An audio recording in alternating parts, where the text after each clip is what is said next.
Escuchas a Héctor Rosales en radio. Me escuchas en este 4 de febrero del año 2025. Vamos con temas verdaderamente difíciles, interesantes, importantes, temas que estoy seguro que en otros medios no van a tratar. En las últimas horas comenzó a hablarse de la presencia de aviones y barcos militares estadounidenses en aguas de México. Se considera que es cuestión de poco tiempo que comiencen las operaciones contra los 9 cárteles de la droga mexicanos que han sido clasificados como organizaciones terroristas por el gobierno de Donald Trump en México. Categoría que comparten con el ISIS, con el Al-Qaeda, con Hamas, Hezbollah, entre muchas otras organizaciones extremistas. Este es el reporte como tal importante. Al menos 3 barcos de uso militar han sido vistos en Ensenada, Baja California. 3 barcos de uso militar estadounidense. Número 1. Un destructor USS Curtis Wilbur AC-4, destructor lanzador de misiles. Ha sido visto también un portaaviones USS Nimitz que tiene propulsión nuclear, es decir, no necesita ser reabastecido. Sirve como un aeropuerto militar móvil y tiene al menos 12 aviones de combate modelo FA-18 Super Hornet. También encontramos el tercer caso, es un buque de reabastecimiento, un buque cisterna de nombre Henry Kaiser. Abastece de combustible a los barcos de guerra y siempre los acompaña en operaciones especiales de este tipo. Por lo cual, pues la prensa mexicana y los influencers se han cuestionado severamente si ya comenzaron las operaciones militares en México. Todas estas embarcaciones de carácter militar estuvieron ubicadas a 31 millas náuticas, aproximadamente 60 kilómetros de las costas de México, este 4 de febrero.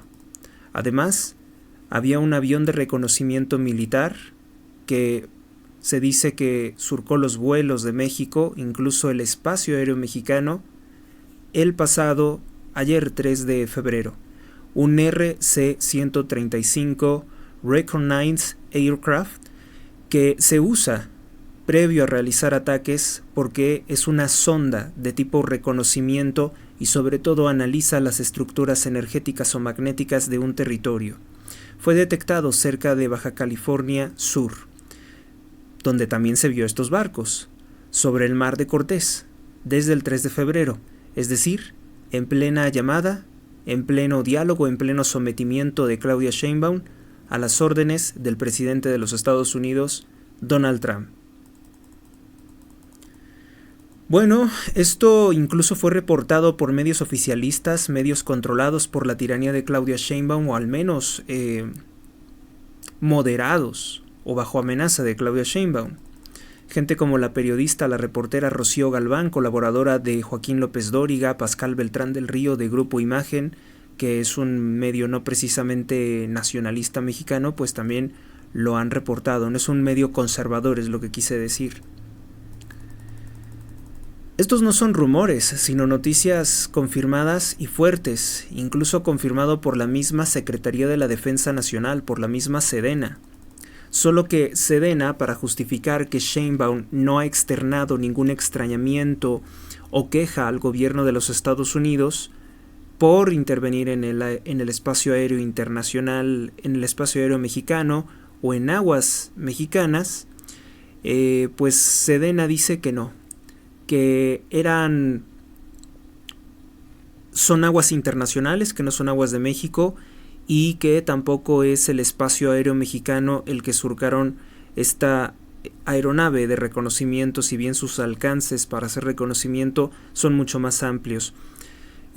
Por tanto, la Sedena dice que no tenían por qué pedir alguna autorización para efectuar ese vuelo y que por tanto, pues Claudia Sheinbaum, que no ha dicho absolutamente nada, ha obrado de forma correcta a su juicio. Sabemos que están mintiendo.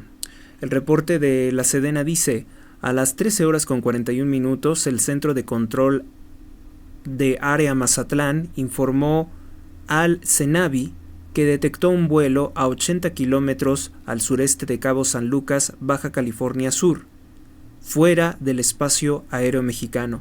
Solamente el comunicado es para decir que ellos no tienen por qué intervenir o no tienen por qué decir algo sobre esta operación. Los narcomilitares mexicanos nunca se atreverían a reclamarle algo a las Fuerzas Armadas de los Estados Unidos y mucho menos la narcopresidente Sheinbaum. Los internautas mexicanos rápidamente se dieron cuenta de que esas no son aguas internacionales. El Mar de Cortés o el Golfo de California es parte de las aguas nacionales mexicanas. Humillación tras humillación para el gobierno criminal de Morena sobre México. Ya hay operaciones militares en México, podemos decir formalmente, no en el territorio dirán algunos, pero en el aire y en las aguas de México sí, operaciones militares estadounidenses. Y no van a pedirle ningún permiso a la narcopresidente de México, Claudia Sheinbaum, no van a pedirle ningún permiso porque ella no tiene legitimidad como presidente ni tampoco fuerza para oponerse a pues las operaciones contra los grupos criminales, contra los cárteles de la droga que la han financiado. Concretamente sabemos que el cártel de Sinaloa y el cártel del Golfo apoyaron la campaña de Sheinbaum. Aquí les presento algunas imágenes que al menos a mí me parecen lindas, dignas de compartir, porque pues nunca hemos visto, al menos en territorio mexicano, una operación militar de los Estados Unidos. Aquí lo detecta, lo reporta Pascal Beltrán del Río, US Gov Vessel, desconocido. El código WMSI 30 39 81 30. Velocidad 12 km por hora. A 158.5 grados.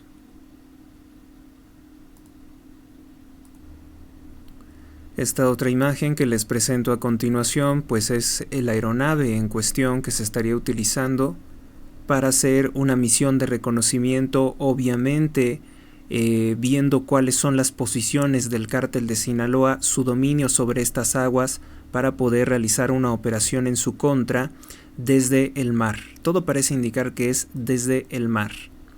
La aeronave de reconocimiento que les comentaba es esa que ven en la parte superior derecha. Ese sería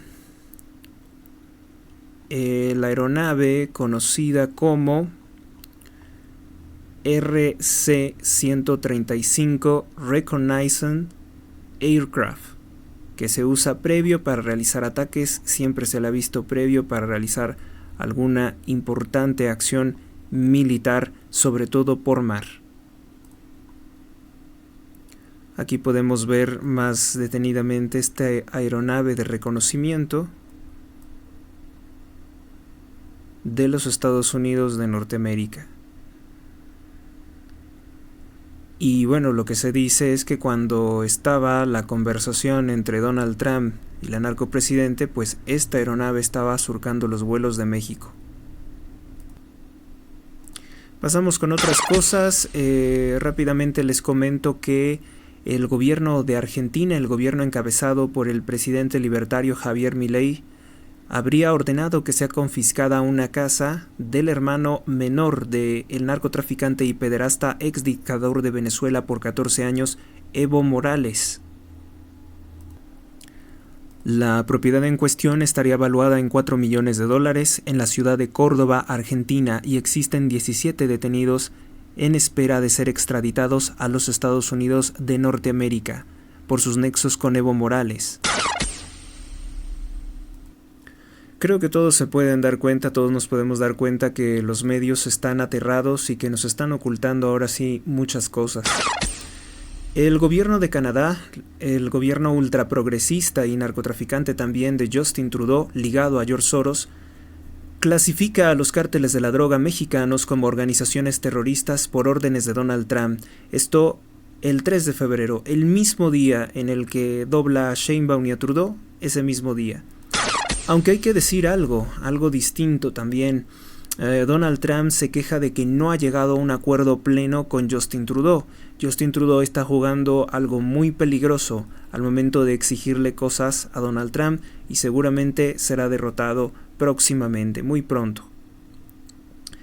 Ahora bien, vamos con algo bien importante que fue pues cómo fue el diálogo, el sometimiento de Claudia Sheinbaum con esa llamada telefónica de ayer entre Donald Trump y Sheinbaum, que apenas habría durado unos 30 minutos según la misma Sheinbaum, no sabemos realmente cuánto duró.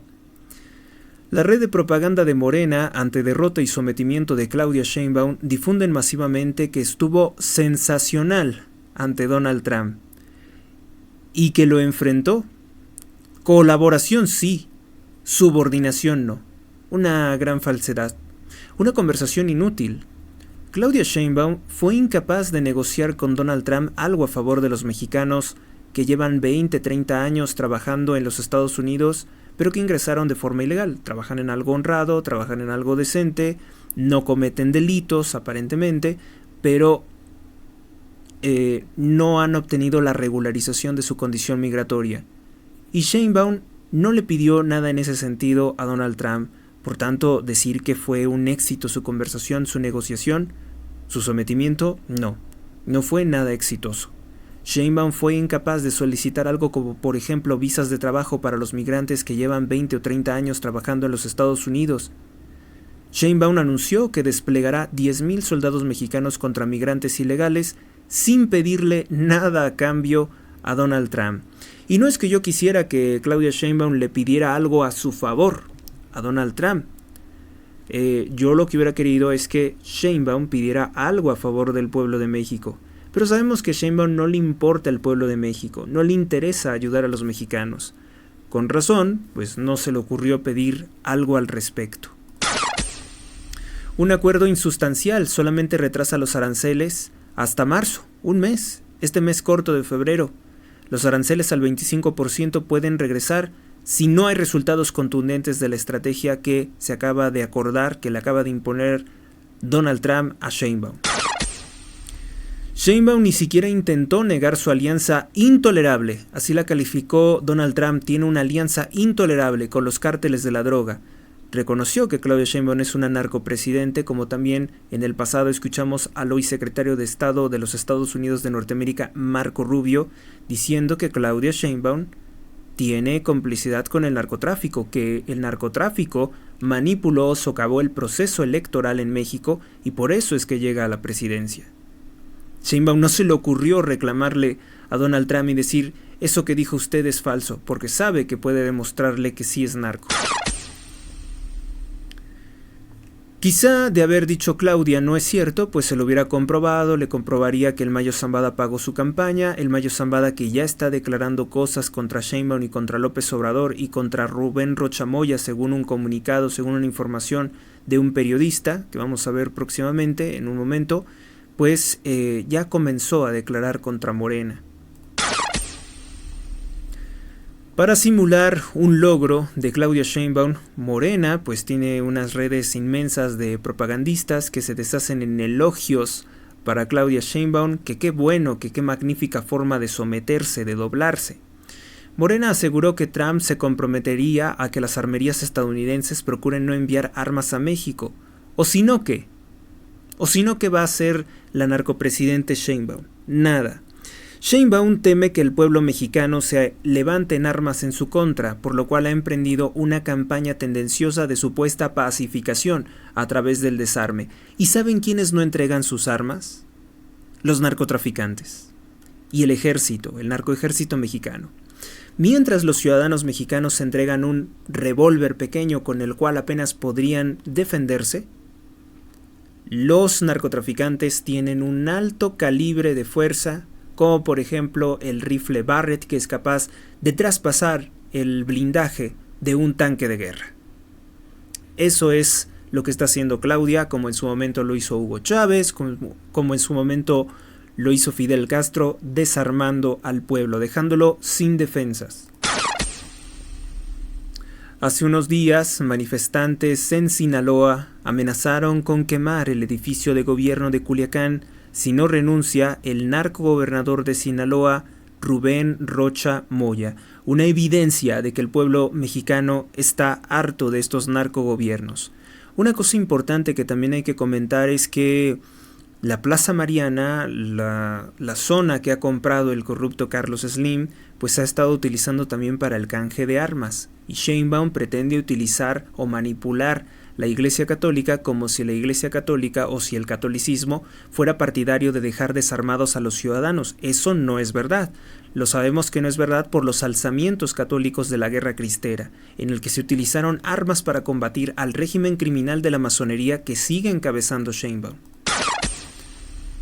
México. Todavía falta la renegociación más difícil del Tratado de Libre Comercio América del Norte, el TEMEC, así que Trump tiene mucho para exigir a Sheinbaum. Los aranceles le estarían quitando más de 488,000 millones de dólares en ganancias de exportaciones de México. Pero hay que pensar, hay que reflexionar, ¿para qué utiliza este dinero la corrupción de Claudia Sheinbaum? ¿Para qué utiliza las ganancias del TEMEC, de nuestras exportaciones? Nosotros los mexicanos no tenemos ningún beneficio económico, político o de vida. Número 1. Se roba este dinero la clase política. Elementalmente las ganancias de estas exportaciones o de las remesas, una parte enorme que se roba a través de los impuestos, van a parar a manos de los políticos corruptos de Morena y otros partidos. Se tira a la basura en proyectos inservibles como la refinería Olmeca en Paraíso, Tabasco, o el mal llamado Tren Maya. Se compran votos de analfabetas mayores de 18 años y menores de 30, que no estudian y no trabajan. Se utiliza este dinero por ellos para gastárselo en drogas, en cerveza, en frituras, en prostitución. Se compra el voto también de los mayores de 66 años. Y bueno, pues, ¿qué puedo decirles? Eso no es un dinero, no es una inversión que esté mejorando el país. Se desvían millones de dólares a la Cuba comunista también. Si Trump le quita ese dinero al narcosistema, estamos hablando de 488,000 millones de dólares, realmente, pues no lo vamos a percibir, no lo podríamos percibir, toda vez que el gobierno no nos ayuda en nada, no nos da absolutamente nada, nos es indiferente qué se haga con esos recursos porque, en serio, no recibimos absolutamente nada del gobierno. O sea, las calles están mal, no hay seguridad, no hay iluminación, no hay nada. O sea, yo no sé en qué se gastan todo ese dinero, tantas ganancias que llegan por el Tratado de Libre Comercio América del Norte, se desaparecen porque son expertos en eso, en hacer cuentas chinas y en desaparecer los recursos de México. Seguimos. Hoy un dato importante que nos tiene el periódico Reforma es que lamentablemente se ha incrementado el asesinato de menores de edad con el gobierno de Morena. Focos rojos que presentan en este caso el asesinato de los más jóvenes de menores de edad se dan por ejemplo en Chihuahua. Chihuahua tiene un incremento del 197% en el asesinato de menores de edad. Coahuila tiene un aumento de 175% en el asesinato de menores de edad. Sinaloa tiene un aumento del 189% en el asesinato de menores de edad. Chiapas tiene un incremento del 157% en el asesinato de menores de edad. Tabasco es el más sobresaliente, el más sangriento, el más cruel con los menores de edad, que los gobernadores de Morena, los alcaldes de Morena, se dedican a ridiculizar a las víctimas infantiles diciendo si ya tenía 13 años, si ya tenía 11 años, ya no era un niño. O sea que en otras palabras, pues intentan minimizar el asesinato de menores de edad por criminales. Pues crece en un 21% el asesinato de menores de edad en México. Una nota de Benito Jiménez. La guerra entre grupos criminales provocó un aumento en el asesinato de menores de edad en el país, cifra que creció en un 21% durante 2024, último año de gobierno del dictador López Obrador, oficialmente, porque sigue a través de Sheinbaum.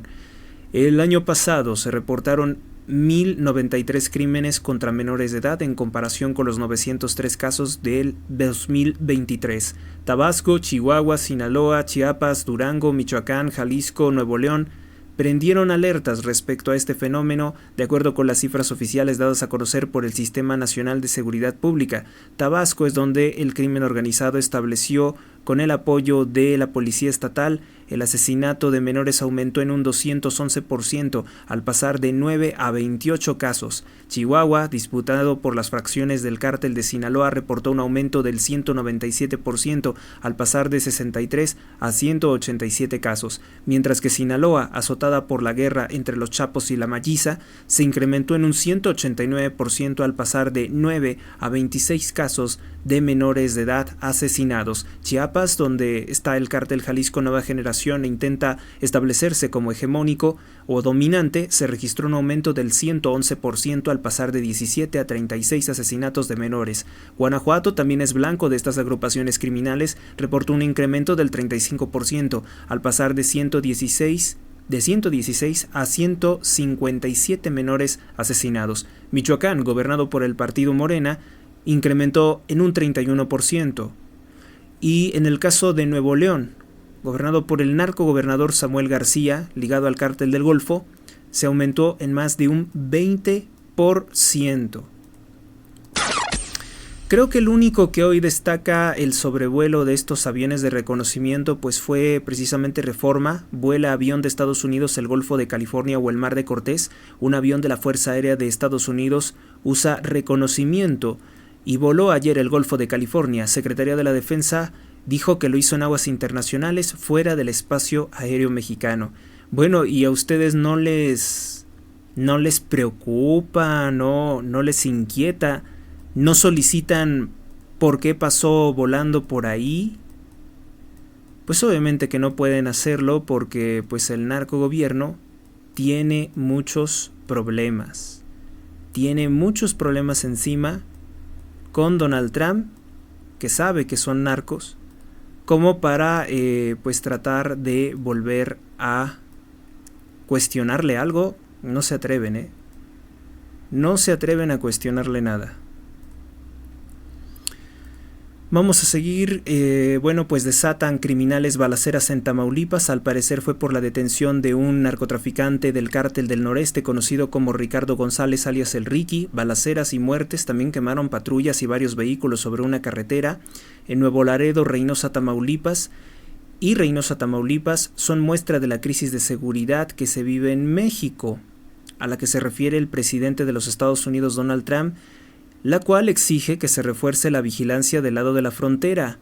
El Cártel del Noreste en Nuevo León, Tamaulipas y Coahuila operan plenamente. Su captura, la captura de este narcotraficante Ricardo González, desató balaceras, persecuciones y enfrentamientos. El consulado de los Estados Unidos de Norteamérica emitió una alerta para decir que los estadounidenses no deben de recorrer ese lugar. Reynosa, delincuentes se enfrentaron y causaron la muerte de una mujer y dos nietos, de dos niños, lamentablemente.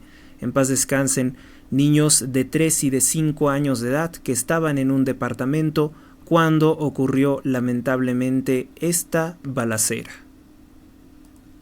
Este caso es especialmente indignante porque ellos no estaban ni siquiera en la calle. No puede inventar el narcogobernador de Tamaulipas, Américo Villarreal, como lo hizo Rubén Rocha Moya, que las víctimas era porque salieron de noche, que porque traían los vidrios polarizados. Pues no, ellos se encontraban en un departamento y ahí le dieron alcance las balas de los grupos criminales que Sheinbaum, por lo visto, se niega a combatir en serio. El periódico Reforma también tiene hoy una noticia importante. Alcanza su máximo histórico el costo financiero de la deuda externa de México. El saldo, 3.4% del Producto Interno Bruto del PIB de México se consume en deuda. Desde 1995 no se registraba un costo financiero tan alto de la deuda pública. Una nota de Sergio Ángeles. El costo financiero de la deuda del sector público en México alcanzó su mayor cifra desde la década de los 90. Medido como la proporción del Producto Interno Bruto, el costo financiero cerró en 2024 con una participación del 3.4%, la mayor cifra en las últimas 3 décadas, superado únicamente por el 3.5% que se registró en 1995 en el primer año de gobierno del presidente priista Ernesto Zedillo. Según los datos del costo financiero, hay una expansión de 5.1% real. O sea, no es esa cifra, la cifra real es 5.1% del PIB durante el año pasado con López Obrador, de modo que su saldo se colocó en el siguiente. Esta es la deuda externa de México, les recomiendo que lo apunten. 1.150.427 millones de pesos al finalizar 2024. Esa es la deuda externa que está dejando el narcogobierno de López Obrador. Vale la pena que lo apuntemos, que lo repitamos, lo estamos estudiando, ¿no? 1.150.427 millones de pesos al finalizar 2024.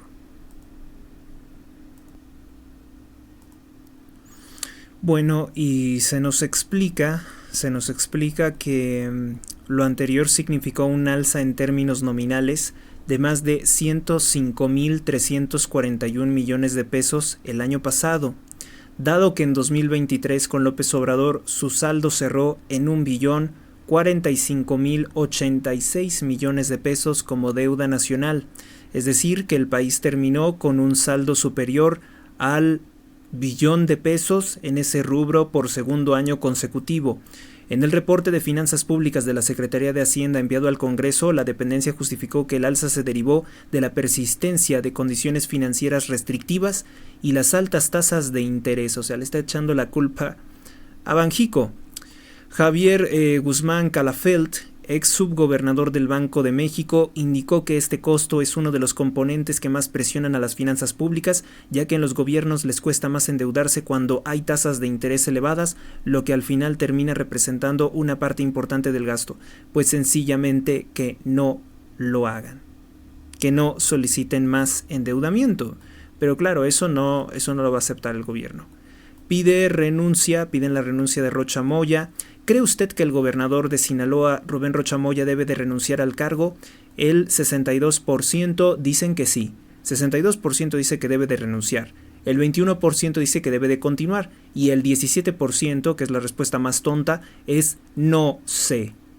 Pues es claro que lo que se está diciendo es que debe de renunciar Rubén Rocha Moya. Bueno amigos, y llegados a este punto, pues es momento de echarle velocidad a este asunto, al programa, y vamos con lectura rápida. Tamaulipas, narcos asesinan en balacera mujer y sus 2 nietos de 3 y 5 años de edad. Ellos no salieron a la calle, estaban en su departamento. 4 de febrero. Deuda de México, representa el 3.4% del PIB nacional, en términos reales es el 5.1% del PIB, es el más alto en las últimas 3 décadas, el monto total es de 1.150.427 millones de pesos al finalizar 2024, legado de López Obrador quien amplió la deuda nacional. México, UNAM e IPN rechazan corrupción de Sheinbaum de desaparecer examen de Comipens para ingresar a educación media superior, ellos harán examen de admisión. Pese a las promesas corruptas a favor de malos estudiantes hechas por Claudia Sheinbaum y Clara Brugada de Morena. No hacer examen fomenta mediocridad, y elimina espacios para buenos estudiantes. México, cáncer ya es tercero. Es una desgracia, ¿no? Claudia Sheinbaum cómo busca siempre corromper, pervertir a la juventud, diciéndoles que no tienen que hacer examen, como si el examen fuera lo importante es que tengan los conocimientos para ingresar a la educación media superior. Se hace un examen, se hace un filtro de selección para ver quién puede mejor aprovechar esa oportunidad de iniciarse en la educación media superior. Pero la UNAM y el Instituto Politécnico ya dijeron que no cuenten con ellos. Qué bueno que están rechazando la propuesta corruptora de Sheinbaum. México, cáncer ya es tercera causa de muerte de mexicanos. 90.500 al año. Estados Unidos, tras someterse Sheinbaum. Esto también puede estar muy relacionado con el hecho de que por la corrupción de López Obrador, México se ha convertido en un basurero de residuos tóxicos de Estados Unidos, pero también hay materiales radioactivos que luego son tirados en territorio mexicano. No sabemos hasta qué nivel nos esté afectando toda la contaminación que también ha promovido Morena. Estados Unidos, tras someterse Sheinbaum a todas las exigencias de Trump, él declaró, la presidenta Claudia Sheinbaum es una mujer que me gusta mucho, tenemos una maravillosa relación, fin de cita. Cuando Trump habla así es como decir, me gusta Sheinbaum porque no dará problemas, Claro. tiene muchos muertos en el armario y nada puede hacer para oponerse a nosotros. Claro. Estados Unidos, la vocera de Casa Blanca, reveló en que gastaba millones de dólares la... Algunos errores de redacción crean que me sacan un poco de quicio. Estados Unidos, no unidios, bueno, sí hay un solo Dios, pero Estados Unidos, la vocera de la Casa Blanca, ay no apuntamos su nombre, en un momento le doy su nombre, porque estas son las cosas importantes que hay que saber. Caroline Leavitt es la nueva vocera de la Casa Blanca, es una señora rubia de pelo largo, muy norteamericana se ve. Reveló en qué se gastaban los millones de dólares que le daba Biden a la USAID, que le dieron los otros gobiernos, Obama, Clinton, Bush, todos les daban dinero a esta organización, que formalmente con ese nombre aparece con el gobierno de John F. Kennedy. Obviamente que tras el asesinato de John F. Kennedy, pues las acciones de esta organización se tuercen completamente. Esta USAID, la USAID, organización siniestra del gobierno de los Estados Unidos, que ayer ordenó desaparecer Donald Trump e Elon Musk, tras negarse la organización a rendir cuentas, ahora sí sabemos en qué gastaba. Lo vamos a revelar a continuación. ¿En qué gastaba la USAID? 1.5 millones de dólares en DEI en Serbia. Sí, aunque ustedes no lo crean, estaba invirtiendo en ideología de género, bisexuales, transexuales en Serbia. En Serbia. Algunos se estarán preguntando en este momento, ¿qué es eso del DEI? Bueno, pues el DEI significa D de Diversity, A de Equality y la I de Inclusion. O sea, diversidad sexual, dígase todas las degeneraciones, todas las anormalidades sexuales, todas las filias. Equality, pues que buscan que las empresas tengan 50% hombres y 50% mujeres aunque sean transexuales. Inclusion, es decir, meter gays en todos los programas de televisión, en todas las obras de teatro, en todos los empleos, en todas las empresas. Eso es lo que significa. Imagínate cómo 1.5 millones de dólares para que se vuelvan homosexuales los serbios. Que los serbios pues siempre los tenemos en un concepto de rudos, ¿no? Es curioso, ¿no? Cómo el dinero de los Estados Unidos iba a parar hasta allá, hasta Serbia. Luego tenemos lo siguiente. La USAID gastaba $70,000 en un musical irlandés dedicado nuevamente a los gays, a la diversidad, a la igualdad, equality y la inclusión. Gastó también $47,000 en óperas transexuales en Colombia. Tenemos un amigo allá en Colombia, tenemos muchos amigos en Colombia que ven el programa y díganme qué clase de obras de teatro, óperas pagaba la USAID en su país, que sabemos que también sobornaba los medios de comunicación de todos estos países, incluido México. En México, si no mal tengo entendido, la USAID era patrocinador también de aquellos movimientos aborteros o feministas muy violentos. También destinó $32,000 en la publicación de un cómic transexual para los peruanos. Ya saben que al pueblo de Perú no le gusta para nada todas estas ideologías transexuales o gay o abortos. Vemos que el pueblo de Perú es un pueblo con unos valores muy firmes. Muy bien por Perú. Vamos con nuestra siguiente nota. En Tamaulipas, narcoviolencia mantuvo cerrado el aeropuerto internacional de Nuevo Laredo. ¿Es internacional? El aeropuerto de Nuevo Laredo, vamos a decir simplemente para no errarle. Tras la captura de un líder del cártel del noreste, conocido como el Ricky. Bueno, pues eso ya lo habíamos comentado, ¿no? Las cosas están avanzando muy rápidamente. Trump trabaja a toda velocidad, hace 10 cosas o 20 cosas por día, pues sí. En México, el político Jorge Triana del Partido Acción Nacional recordó cómo Gastón Arriaga, ¿quién es Gastón Arriaga? Él era líder estatal de Morena, Tamaulipas, declaró: "Y arriba el cártel del Golfo, PUTOS", exhibido por Azucena Uresti en el canal de Milenio Noticias, de donde por cierto fue despedida por órdenes de López Obrador, por hacer revelaciones tan importantes. El cártel del Golfo impulsó el voto a favor de Morena, a favor de Claudia Sheinbaum. Lo recuerdo, por supuesto que lo recuerdo. En Estados Unidos, mexicano trabajador ilegal reconoce que él hubiera votado por Donald Trump de todas formas debido a las malas acciones migratorias que ha cometido Joe Biden con el migrante dice, una invasión de los Estados Unidos. Vamos a ver rápidamente este testimonio porque vale la pena guardar.